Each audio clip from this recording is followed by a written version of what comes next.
Welcome back to my disembodied voice. Who are you really? No, I mean it. Who are you? What do you stand for? What are your strengths? What are your weaknesses? What makes you into you?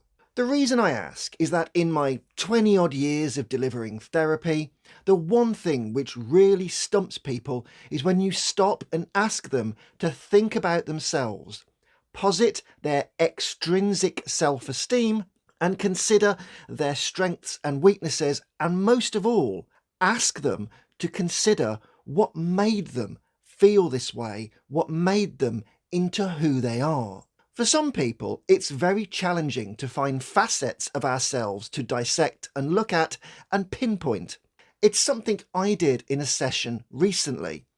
They were a very verbose person and talking a lot about things, and it was a way of slowing them from this very homogenized stream of consciousness that they had used as a defense mechanism to talk around their problem rather than about it.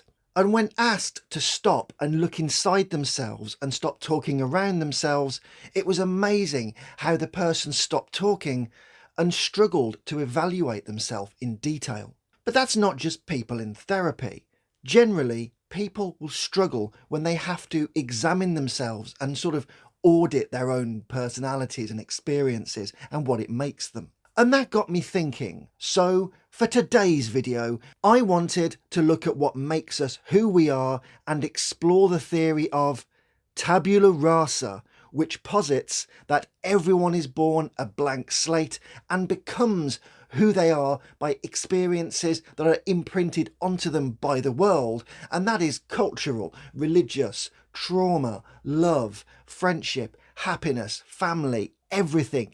It all goes in to carve the slate into who we are and what makes us us. Now, every character in a movie is a blank slate when we arrive at the couch or the cinema, and we are slowly informed of who they are by their actions, wants, needs, and beliefs. However, the reason a character even acts the way they do is because of their history and life story, which the film will either hint at or fill in. So, much like you or me, these characters are made up of their interactions with the world, so their personality is not necessarily innate, but moulded by experience and interaction with a world that is full of challenges, heartbreak, sadness, happiness, and trials by fire. Now, first of all, let me climb the crow's nest and shout spoilers ahoy for any movie we talk about today, and then introduce you to today's flow-through chart, which is: are we what we are or not who we are? The good versus bad journey. Products of our environment. Error 404. Personality not found. Right then, let's crack on. Okay, first things first. In detail, what is tabula rasa? The concept of tabula rasa, which is Latin for blank slate, is a foundational idea in psychology and philosophy, particularly in concerning the nature of human knowledge and development. The theory overall posits that individuals are born without built-in mental content, and all knowledge comes from our experience and perception. John Locke, a British philosopher, argued that the mind at birth is a blank slate and slowly coloured in by experience. He believed that all our ideas and knowledge result from sensory experiences and reflection, rather than being something that's inborn. Locke's perspective was revolutionary, as it laid the groundwork for later empirical approaches in psychology and education. In psychological terms, tabula rasa has significant implications for understanding human development. Behaviourists believe that individuals can be shaped and moulded by conditioning and reinforcement, with little regard for innate tendencies, but in modern psychology, we know that both nature and nurture play essential roles in human development and making someone into a whole. And that's where our movie characters and TV characters will come into play today when we look at who and what made them into who they are, and their journeys. So let's start at the beginning. And first off, we have, are we what we are or not who we are? Can someone be born a monster, or are monsters made? And in terms of our core beliefs, do these make us who we are, or are we merely shaped irrevocably as these beliefs are formed? Throughout movies, be it the hero's journey or the villain origin, character is everything. Now, not everyone gets an origin story.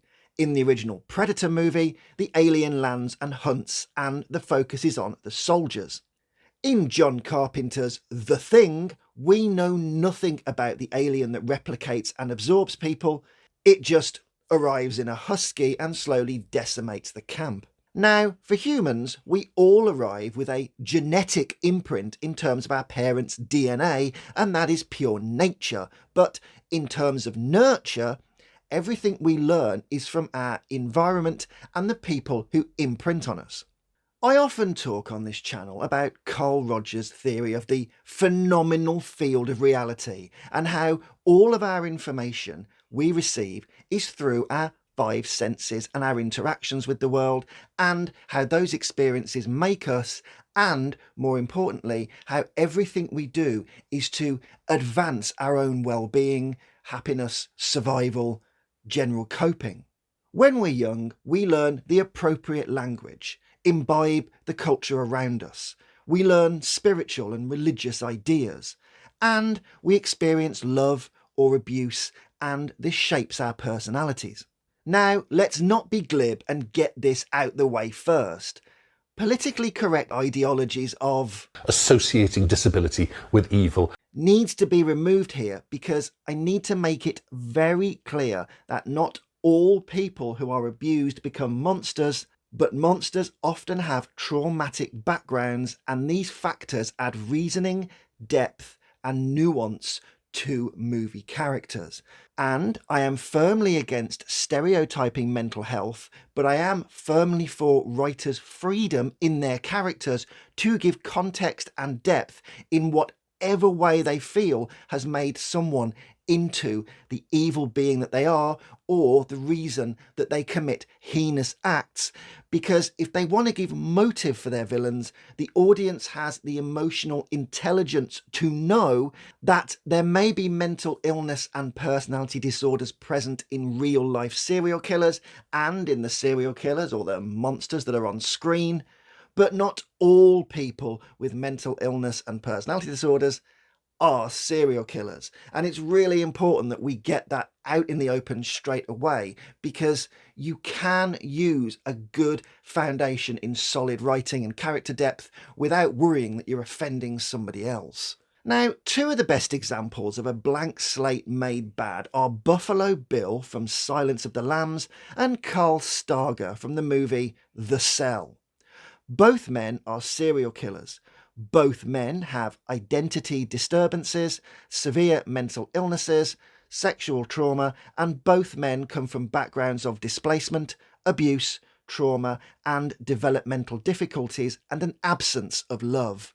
However, in The Cell, Vince Vaughn gives a speech questioning that abuse can make a monster, as he talks about a case where a killer who was removing human organs and placing them in the freezer was the product of a background of some difficulties.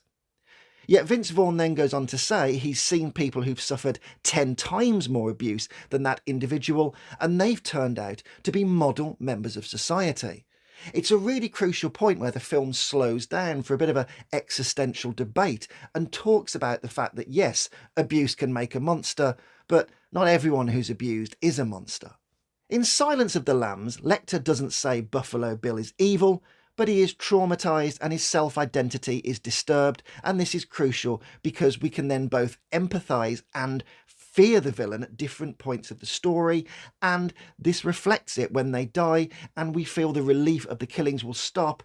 But in a way, it's kind of tragic that it came to this, that someone was made into this kind of monster rather than just born innately evil. Now, contemporary theories often favour the balanced view I'm talking about, recognising the interplay between genetic inheritance and environmental influences in tabula rasa and making people into monsters, and the debate between innate qualities and the experiential learning continues to shape psychological research and theory. But when we're dealing with fictional constructs of good and evil, the very concept of tabula rasa remains a powerful metaphor for the human potential to learn and adapt, as it highlights the formative role of experiences in shaping personality, intelligence, behaviour, and ultimately making someone good or evil when they're on screen in very clearly defined roles. For Buffalo Bill and Carl Starger, both movies are about the killer's minds, quite literally in the cell as we enter Carl Starger's mind, and also how they can be caught by learning to understand them. The point I'm making here is that great characters in cinema history are complex, yet also quite reductive, and this paradox of their psychology, which has been forged within fires of trauma, makes them something to truly engage with, understand, and become kind of very attached to. Not in an unhealthy way, by the way. I'm talking about the way that they are standing out as great characters in cinema history because they have backstory and depth that we can clearly colour in, carve into them and say, yep, that's why they are who they are.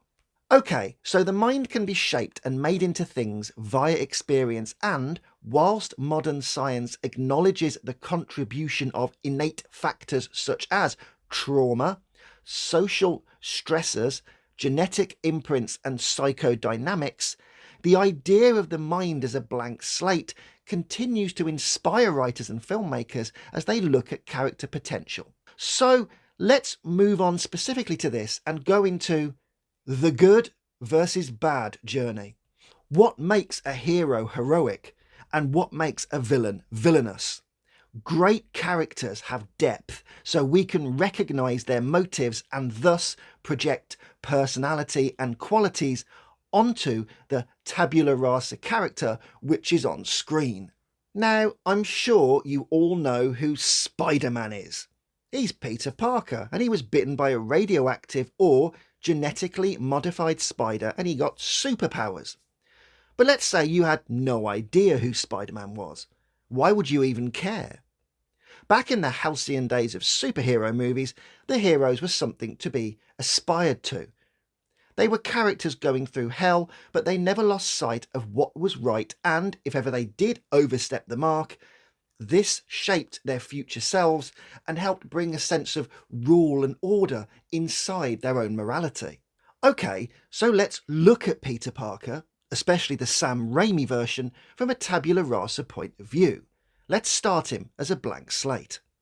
Now, we know he got bit by a spider, so he gets spider powers, minus the ability to produce webbing from his bum like most spiders do.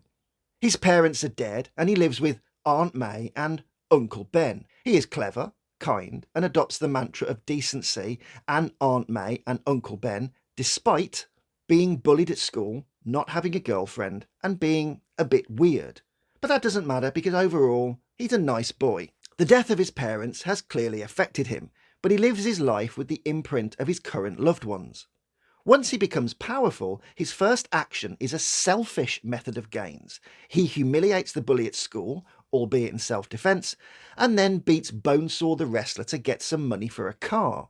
When he's cheated out of the cash, his personality changes and he lets the robber get away as a way of saying, "You cheated me, so why would I help you?" The robber then kills Uncle Ben, and Peter goes postal and hunts the robber down, and, by hook or by crook, the robber dies. It's important to say that Peter Parker doesn't kill the robber here, but the robber wouldn't die but for Peter being in the room and threatening him.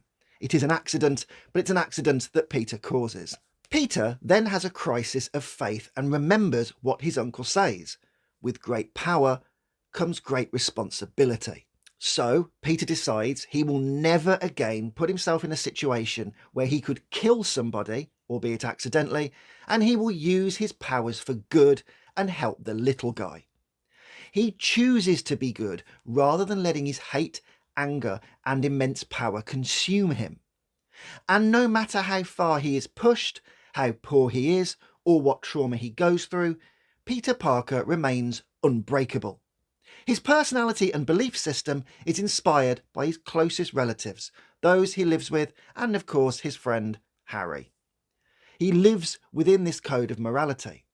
Peter Parker, overall, is made by the kindness of Aunt May and Uncle Ben, and his belief system, which has been taught to him despite his loss of parents and his slightly difficult growing up. But would Peter Parker be Spider-Man without the involvement of Aunt May and Uncle Ben? If he were living like Buffalo Bill, then getting immense power and strength would offer a different set of characteristics to the blank slate.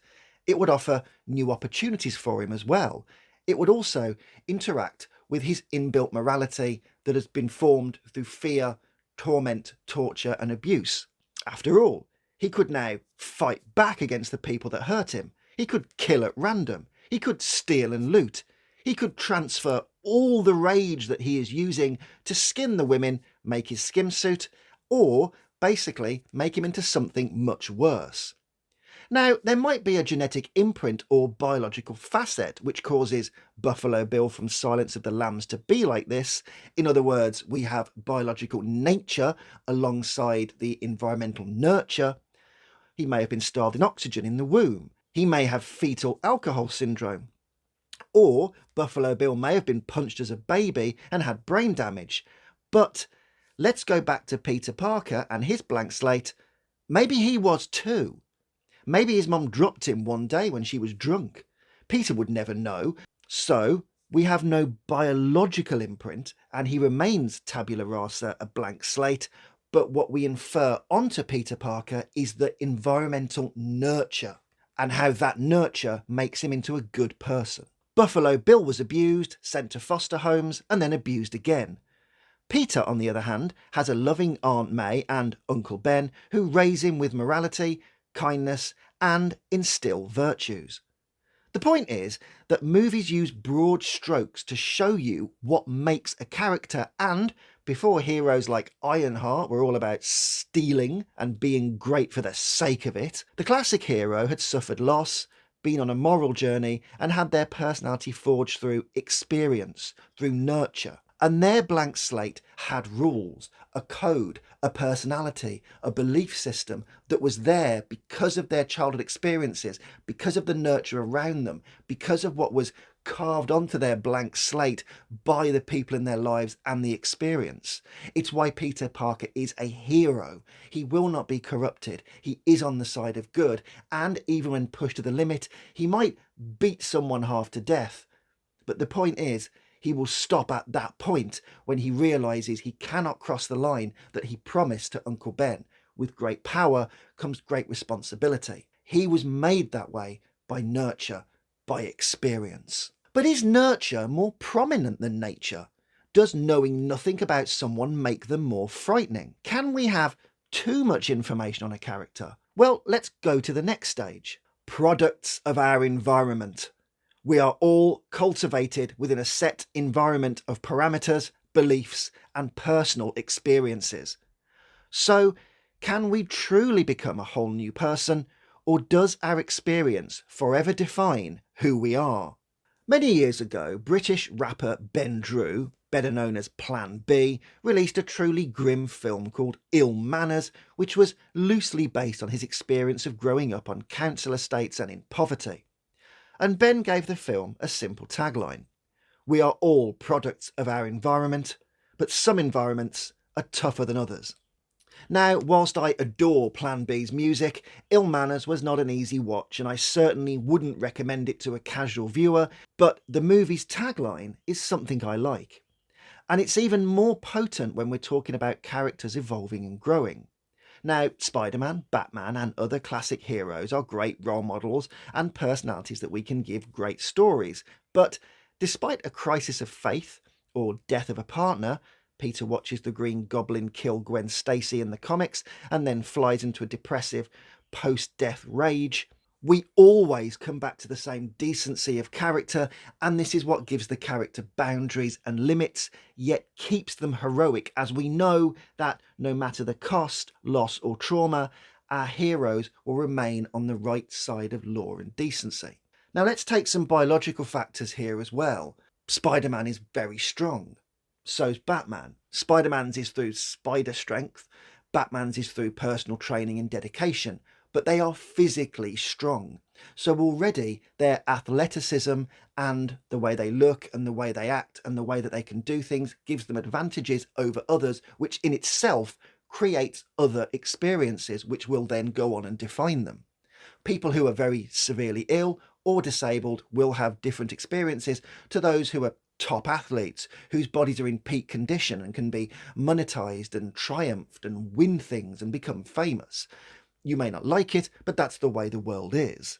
However, let's leave heroes and all that behind and go into TV and Netflix's Squid Game, a dystopian drama about how the rich love to put the poor and desperate through traumatic and real life or death games for their own enjoyment and fun at the expense of just killing some people that no one really cares about in their point of view.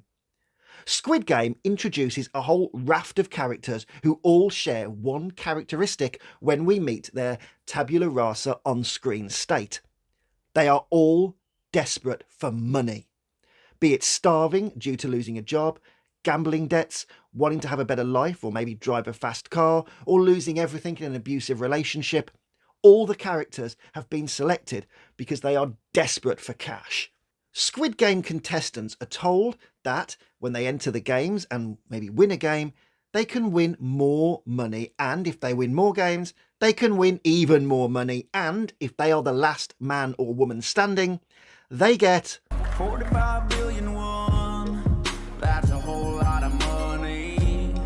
Which I can't tell you how much that is off the top of my head in dollars, euros or pounds, because like Rami Malek from Saturday Night Live, I'm confused by the currency. what happens after they enter the games is we get the conflict, drama, and we find out about who these people are, and that's what makes the show so good.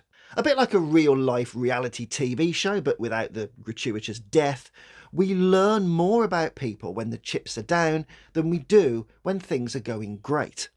So, in Squid Game, we have cartels that form in the sleeping quarters of like-minded people. After all, we are all drawn to people we see qualities in that we admire or recognise in ourselves. And at one point, the violent criminal gang go on a murdering spree to thin out the numbers. The point is that out of the 456 characters, they are all blank slates except for one or two we have met at various points in the show. We get a few more in depth as we go on in the show, so we can have character arcs, but at the point when we meet them all, pretty much most of them are fairly unknown to us. This enables the TV show to establish the characters by their actions, their wants, their needs, their greed, their violence, or maybe their kindness.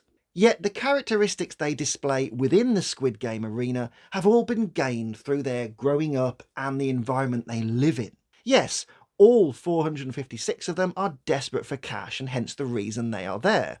And much like some people who would download every We Pay Cash mobile app so they can hopefully make a few quid regardless of the small print, at the end of the day, all those people are there because they are absolutely desperate, and the more people die and they realise the more money is going into that huge piggy bank and that could be theirs, the more their greed takes over, and we then see what they're made of, as some want to stop and some don't care and will quite literally risk their life just to keep going to get more and more cash. So selfishness, self-preservation, the friends they make inside and how they play the games all shows their innate personalities which have been made through experience. And the whole voyeur fun of watching Squid Game is that we take all these 456 blank slates and slowly build character onto the tabula rasa as tragedy and violence begins to escalate. For our main hero, number 456, he is a divorced gambler deep in debt, and he comes into the games with a smile and flippancy and a small degree of caution. However, upon playing red light, green light, and the game slaughtering massive numbers of players, the enormity sets in, and the character who was selfish, broke, greedy and desperate and somewhat of a loser starts to develop a moral compass and form friendships as he recognises the true horrors of the game, and this defines him even more as he then becomes a product of the Squid Game environment in a better way than he went in. In other words, he goes in made up of his experiences out of life. That then shapes his personality and the horror and the way he deals with what goes on in the Squid Game arena. But the Squid Game arena also adds to that personality and changes him. And then we see how bits of his previous personality are built onto, dissipate, click on, build on, manifest in new. And he becomes a new person through experience, by experience, shaped from this new experience. For player 101, a lead thug in the show, the game makes him even more dangerous. He starts the game as a thug and a bully, and as the money grows, he recruits and uses people under the illusion of being a team player so he can just carry on bullying, cheating, and cull more players. He doesn't really grow on an existential level. He's a selfish thug, and he remains a selfish thug until his rather gruesome death. So like I said, he doesn't really grow as a character. His blank slate when we meet him is coloured in by him being a tough guy on the outside, and on the inside Squid Game arena, he merely uses that to be brutal and even tougher and torment people, form gangs, kill people, and just use his own thuggish nature to further his own gains. Coming back to round the point off, yes, we can change, but who we are based upon via our nature and nurture means that the iconic movie and TV characters are the ones who adapt and are affected by their environment, because we all change all the time, but their history informs their current journey and their moral compass, their trauma, everything they go through in a movie or TV show like Squid Game is defined through their previous experience and how that informs this new experience and how this further shapes the person. Okay, so you change from your early developmental and formative years, and our environments shape us, mould us, change us. However, when the chips are down, like I said before, when things are bad, that's when we really see what someone's made of. They're good, they're bad, why they will look after themselves, or maybe why they'll look after others. And that's really important when we're dealing with movie characters. And that's because we need to head into our final stage of our flow through chart, which is Error 404, Personality Not Found. Trauma, happiness, social stressors, affluence, poverty, loss, love, family, friends, biology, and relationships all define us. But when we face adversity, that is where the true personality shines and the character becomes fully defined. Staying with dystopian futures here, let's look at the recent movie The Long Walk, which was based on a book written by Stephen King. Now, in The Long Walk, a group of kids are selected to go on, well, the title's a spoiler, a long walk. And this walk is never ceasing, never ending, and it will only stop once all but one of the kids are dead. The rules are simple. No breaks, no sleep, you must stay above 3 miles an hour, you have to defecate and urinate whilst you walk, you also have to eat and maybe try and get some kip while leaning on somebody, and at the end of the day, if you stop, you get shot. The movie starts as the boys gather, get their slightly rubbish Fitbit watches, and following a pep talk and a severe threat from Luke Skywalker himself, Mark Hamill, they set off on their slow walk. Anyway, the first batch of a few miles are fine, and it's just lads whittering and chatting, but soon people start lagging, feet get broken or cut up, exhaustion sets in, and the army commences executions of the stragglers by a bullet to the head.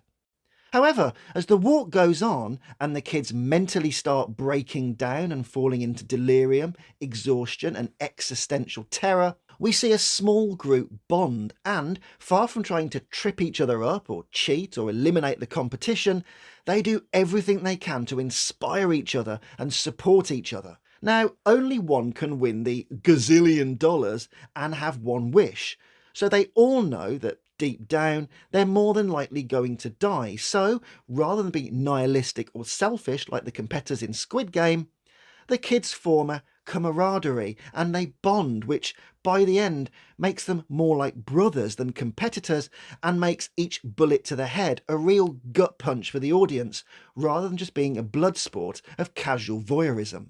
Okay, not all of the kids are filled in with personalities, and that's fine, as the movie's only 143 odd minutes long, and we can only give attention to so many. But by making the kids root for each other, help each other out, give each other food, and encourage each other, we feel the deaths like tragedy and not like watching some NPCs from a video game get mowed down. The point here is that all of these kids are kind of the same.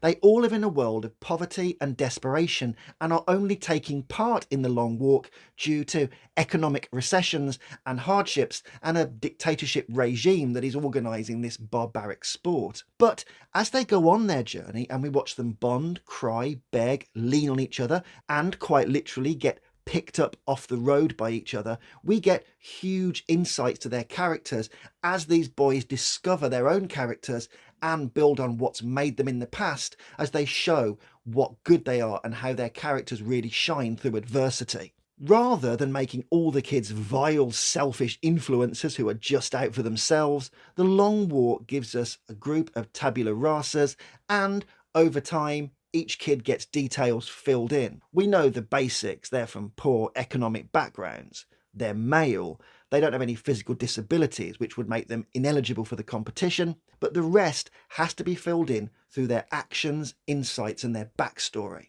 Here is where we find the personalities. There's no error, and we see their personalities grow, showing that even in hard times and desperation, good can prevail.